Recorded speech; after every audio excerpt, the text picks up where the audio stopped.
సామెతలకు రండి. సామెతలు ఏం చెప్తున్నాడు అక్కడ చూడండి. సామెతలు మొట్టమొదటి అధ్యాయంలో ఏం చెప్పాడు? దావీదు కుమారుడు ఇశ్రాయేలు రాజునైన సొలొమోను అన్నాడు. ఇక్కడ పేరు రాసుకున్నాడు. ఎవరంట ఆయన? దావీదు కుమారుడు ఇశ్రాయేలు రాజునైన సొలొమోను. సామెతలు వినండి.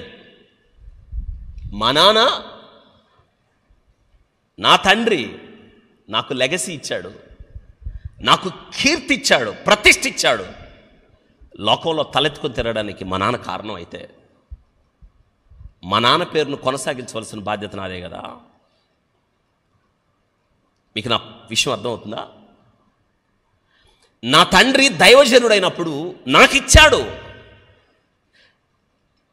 దేవుడు ఆ స్థానాన్ని నాకిచ్చినప్పుడు జాగ్రత్త వినాలి. దాన్ని కొనసాగించవలసిన బాధ్యత నా మీదే ఉంది. నా తండ్రి భక్తి కన్నా నాది ఎక్కువ కాకపోతే, నా తండ్రి చేసిన పరిచర్య కన్నా నాది ఎక్కువ కాకపోతే, నా తండ్రి నీతి కన్నా నా నీతి అధికం కాకపోతే, నా తండ్రి ప్రయాసపడిన దానికన్నా నేను ఎక్కువ ప్రయాసపడకపోతే, who will continue the legacy? ఎవరు కొనసాగిస్తారు? కొంతవరకు నా తండ్రి పేరు మీద బ్రతికేస్తాను నేను. కానీ ఒక దినం వస్తుందే, అప్పుడేమవ్వాలి తెలుసా? ఫలానా బెన్నీ కుమారుడు నేను. కానీ సేవా పరిచర్యలో సుదీర్ఘ దూరం వెళ్ళిన తర్వాత నోవా తండ్రి బెన్నీ అన్న స్థితికి వెళ్ళాలి. That's continue the legacy. నా విషయం మీకు అర్థమవుతుందా?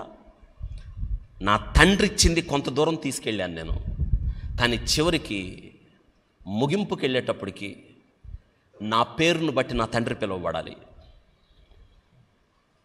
కార్యారంభము కంటే ఎగ్జాక్ట్లీ బుక్ అదే చెప్తుంది.